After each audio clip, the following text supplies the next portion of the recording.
मुस्लिम institute library sub committee की जानिब से क्वेडर नवाज हॉल में किया गया ऑर्गेनाइज कोलकाता बुक रिलीज, जिस बुक का नाम है द गोरखपुर हॉस्पिटल ट्रेजेडी। मैं आपको बताते चलूं, इस बुक के लेखक हैं डॉक्टर कफील खान। इस मौके पर मौजूद हुए Muslim institute president MP Nadimul Haq, Muslim institute secretary Nisar Ahmad, college teacher and rights activist doctor Naushin Baba Khan, author of the book doctor Kafeel Khan, library subcommittee Mohammad Nooruddin और चेयरमैन लाइब्रेरी सब कमिटी। जब भी कोलकाता आता हूँ इतना प्यार मिलता है कि बार बार आने का मन करता है। एक अजीब सा कनेक्शन हो गया है। मुझे याद है कि 2018 में पहली बार जब मैं कोलकाता आया था तो एक दिन के लिए आया था, और पर वो प्रोग्राम जो है स्टे जो है 7 दिनों के लिए स्टे हो गया, लंबा हो गया। और जब भी लोगों से मिलता था लोग गले लगाते थे, लोग अपने घर बुलाते थे। हालांकि हमारा खान पान डिफरेंस है, हमारा पहनावा डिफरेंस है, बहुत कुछ डिफरेंस है, पर इतना अपनापन मिला कि एज आ फैमिली की तरह। तो मैं बहुत खुश हूँ। कल मैंने हालांकि कोलकाता प्रेस क्लब में हमने लॉन्च किया था, पर आज मुस्लिम इंस्टीट्यूट ने कहा कि बहुत से लोग आपसे मिलना चाहते हैं और इतना प्यार मिल रहा है, आप खुद देख लीजिए कि चेहरा मेरा जो है दमक रहा है। शुक्रिया, बहुत बहुत शुक्रिया आपका। सर, आपने बहुत सारे उतार चढ़ाव देखे हैं जिंदगी में, और आपका योगी हुकूमत को, यूपी की भी हुकूमत को देख रहे हैं, बंगाल आकर के बंगाल का भी जायजा ले रहे हैं। क्या डिफरेंसेस देख रहे हैं? देखिए, एक बात आपको ये बात समझ में आनी चाहिए कि ना मैं योगी जी का विरोध करता हूँ, ना मैं मोदी जी का विरोध करता हूँ। मैं उस आइडियोलॉजी का विरोध करता हूँ जो इंसान को इंसान से डिफरेंशिएट करता है। और ये तो सारे चेहरे हैं, कहते हैं मुखौटे। खुद अटल बिहारी वाजपेयी को उनके ही सैनिक ने कहा था कि ये मुखौटा पहने रहते हैं। तो अटल बिहारी वाजपेयी जी आए, आडवाणी जी आए, उसके बाद मोदी जी आए, उसके बाद योगी जी आएंगे और फिर आते ही रहेंगे। हम सबको ये समझना है कि अल्लाह ने हम सबको, बंदों को जो बनाया है, सबसे पहले सिखाया है कि इंसान को इंसान से डिफरेंशिएट नहीं करना है। I believe in Allah, that is my personal choice, but I don't discriminate any people on the basis of religion और कास्ट। अच्छा डॉक्टर साहब, एक बात और है कि जब आपको पुलिस ने पकड़ा था तो सबसे पहले बंगाल से आवाज उठी थी डॉक्टर कफील को रिहा करो, जो कि मोहतरमा असमत जमील ने शुरू किया था। तो क्या लगता है उनके मौत के बाद, आज उनके मौत के बाद उनको भुलाया जा रहा है कहीं ना कहीं, जो कि नो एन ऐसी मूवमेंट भी बंगाल में उन्होंने ही शुरू किया था? देखिए, कोई भी जो लीजेंड जो है मरते नहीं है, वो हमेशा जो है जिंदा रहते हैं किसी न किसी फॉर्म में, किसी न किसी एनर्जी में। अगर आज हम सब आपके साथ खड़े हैं तो एक एनर्जी हो रही है, आप भी वो महसूस कर रहे होंगे। हम एक दूसरे से कनेक्टेड हैं, एक वाइब होती है, और जो है वो वाइब अभी भी जिंदा रहती है। ना महात्मा गांधी मरे हैं और ना ही कोई मरा हुआ है। और इस्मत आरा साहब की बात की मैंने, आपने इस्मत जमील जी, तो वो जो है मरे नहीं है, वो हमारे बीच में है, उनकी बातें हमारे बीच में है। हमको उनके उसूलों से और उनके जो बताए गए रास्ते हैं, जो बताए गए सिखाए गए कायदे हैं, उन पे अमल करना चाहिए। और उसी पे अगर हम कायम रहेंगे तो सबसे ज़्यादा हमको, मुझे लगता है कि उनके लिए हमारी जो है तिलावत रहेगी। और कहते हैं जिंदगी के बाद जो दूसरी दुनिया है उनमें उनको सहूलियत मिलेगी। आपको इतनी शक्ति और एनर्जी कहाँ से मिलती है? आपसे आप सबसे। ये जो हुजूम देख रहे हैं ना, जो प्यार मिल रहा है ना, इससे मिलती है एनर्जी। तो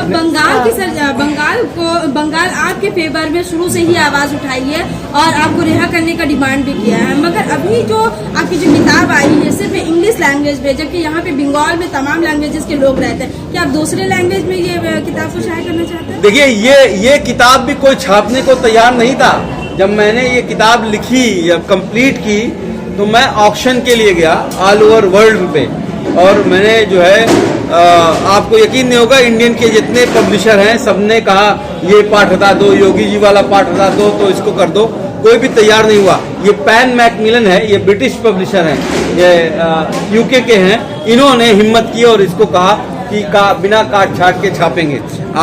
आप हिंदी का और उर्दू का मैं ट्रांसलेट करा के रखे हुए हूँ कि मैं उसको पब्लिश करूं, क्योंकि ये कहानी जो है सबसे ज्यादा हिंदी में लोग जो पढ़ेंगे, जो बोलते हैं हमारी जो लैंग्वेज है, पर हम कोई छापने को हिंदी में कोई तैयार नहीं हो रहा है। आपको बुक दे रहा हूं, आप इसको बंगला में ट्रांसलेट कराइए और पब्लिश कराइए। अब मैं आपको यकीन दिलाता हूं कि मैं राइट्स दूंगा। मेरी दिली ख्वाहिश है कि हर लैंग्वेज में, और सिर्फ अभी तक मैं आपको सच बताऊं तो सिर्फ अभी तक मलयालम यानी केरल से ऑफर आया है कि मलयालम में पब्लिश करेंगे बुक को। तो ये मेरे लिए एक प्राउड की बात होगी कि अगर कोई बंगाली बंगाल से पब्लिशर जो है रेडी हो जाए। आज मैंने हक साहब से भी बात की थी और मैंने कल भी कहा है और आज भी आप सबके माध्यम से कहना चाहूंगा, कोई भी जो पब्लिशर है और वो बंगला लैंग्वेज में इसको छापने के लिए तैयार है बिना काट छाट के, तो मैं राइट्स उसको देने को तैयार हूँ। क्या पब्लिशर क्या डर रही है छापने से? हाँ, डरती है, कहती है कि ये पार्ट योगी जी वाला पार्ट हटा दो, ये पुलिस वाला पार्ट हटा दो, ये जुडिशरी वाला पार्ट हटा दो, यूपी के इलेक्शन के बाद छापेंगे। तो ये लोगों के मन में डर है, पर मुझे लगता है कि जल्द ही जो है हिम्मत होगी और आपके बीच में आपके लैंग्वेज में किताब होगी। आपने कहा कि बुक रिलीज जब दिल्ली में किए 3 दिनों बाद आपको थाने बुलाया गया, उसका एक्सपीरियंस थोड़ा बताया। उन दिनों क्या कहा थाने में, आपने बताया नहीं? मैं दिल्ली के बाद मैं जो हूँ राजस्थान जयपुर में गया, वहाँ पे पब्लिश किया और मैं यहाँ आ गया हूँ, तो मैं अभी उनसे मिला नहीं हूँ। अच्छा। आपको बता दूं कि मैं हिस्ट्री शीटर हूँ। हिस्ट्री शीटर अगर आपको पता हो, जो लिस्ट निकली है यूपी के ड्रेडेड क्रिमिनल्स में, उसमें 4थे नंबर पे डॉक्टर कफील का नाम है। तो वो हर महीने थाने बुलाते हैं। मैं हर महीने जो है वो थाने पे जाके उनको बताना पड़ता है कि मैं कहाँ हूँ और क्या कर रहा हूँ। जिससे आपके ऊपर जो जुल्म हुआ, योगी हुकूमत का जो देखा गया है, उस वक्त जो हाहाकार मचा वो पूरी दुनिया देखी, मगर इसके बाद जो जिस तरीके से फिर से दोबारा से आप दूसरी बुक रिलीज करने की बात कर रहे हैं, अगर इसके बाद फिर इस तरह का अगर एक्शन हो रहा है तो फिर आप क्या करेंगे? जुल्म मेरे साथ कहाँ बहुत हुआ है, जुल्म तो बहुतों के साथ हुआ है जिसकी स्टोरी आपको पता ही नहीं है। हजारों लोग मार दिए गए हैं। अभी 1000 किसान मर गए और उसके बाद कानून वापस लिया गया है। CA/NRC के वक्त आप मुजफ्फरनगर यूपी में एक शहर है जहां पे 8-8 साल के लड़कों को पुलिस ने गोली सीधे सीधे मारी है। जुल्म जो है वो 70% भारतीयों के साथ हो रहा है। अब पूरे इंडिया, मतलब ना across the society, across the religious, ये जुल्म ये सरकारें करी आ रही हैं। चाहे कोई भी सरकार रहती है वो आपको कीड़े मकोड़ों की तरह देखती है। नहीं तो मैं पूरा इंडिया घूमता हूं और हर किसी से पूछता हूं आपको क्या चाहिए? 2 वक्त की रोटी, एक मतलब इज्जत की रोटी, अपना घर हो, जब बच्चा बीमार हो तो अच्छे से अच्छे हॉस्पिटल में इलाज हो जाए, जब पढ़ने जाए तो अंग्रेजी मीडियम में पढ़े, IIT एम्स में वो भी पढ़े, और जब पढ़ लिख ले तो नौकरी मिल जाए। 75 साल से यही तो मांग रहे हो। अब बात क्या की जाती है? अली बजरंगबली की बात करते हो, शमशान कब्रिस्तान की बात करते हो, अब्बा जान की बात करते हो और जिन्ना की बात करते हो। बनाओ, मंदिर बनाओ, जितने ज्यादा मंदिर बनाने हैं बनाओ, मुझे कोई मतलब एतराज नहीं है। मैं आपका समर्थन करता हूं। जितने मंदिर बनाने हैं, जितने मस्जिद बनाने बना लो, पर कम से कम हॉस्पिटल तो बनाओ। आपके ही बच्चे मर रहे हैं, आपके ही लोग मर रहे हैं। गंगा, जो जिस गंगा की पूजा करते हैं हमारे प्रधानमंत्री, वहां उसी गंगा को मैली कर दी। हजारों लाशें हमने वहां पे देखी। तो आप जो है बेसिक की बात कीजिए। देखिए, जुल्म जो है सिर्फ डॉक्टर कफील के ऊपर नहीं हो रहा है। डॉक्टर कफील एक चेहरा है, एक सिंबल है। जब योगी जी उसको पंचिंग बैग बना के जब मारते हैं तो बहुत से लोग जो है खुश होते हैं, जिनके दिमाग में धर्म के नाम की जो अफीम है खिला के उनके जहर, उनके दिमाग को जो है कुंद कर दिया गया है, उनको बरगला दिया गया है, वो खुश होते हैं। योगी जी की कोई पर्सनली हमारी कोई लड़ाई थोड़ी है, हम लोग एक ही गोरखपुर के हैं भाई। बंगाल में यूपी के लोग भी रहते हैं और यूपी में चुनाव होने जा रहा है, क्या अपील करेंगे?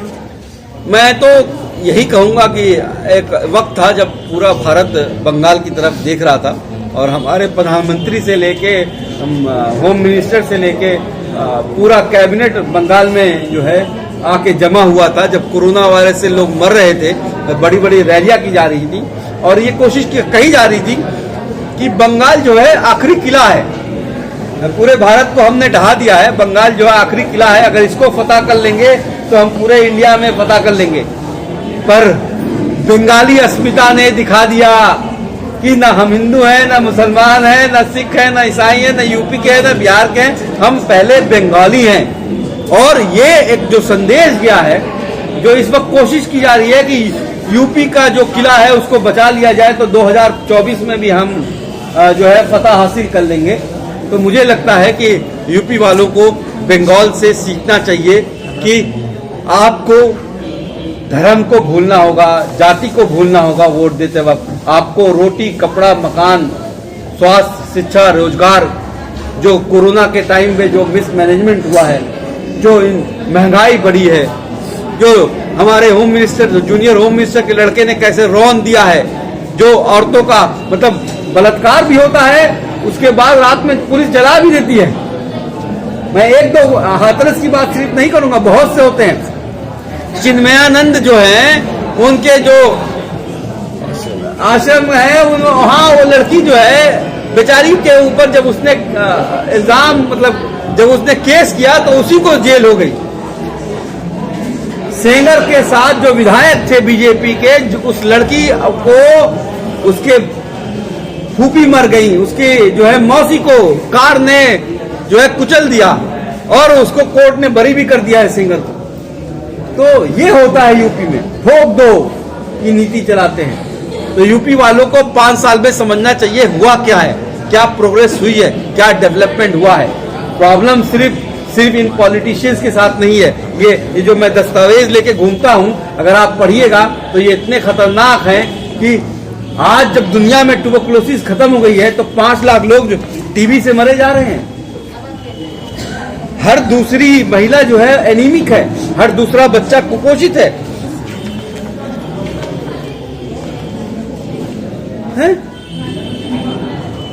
डायबिटीज कैपिटल बन गया है इंडिया।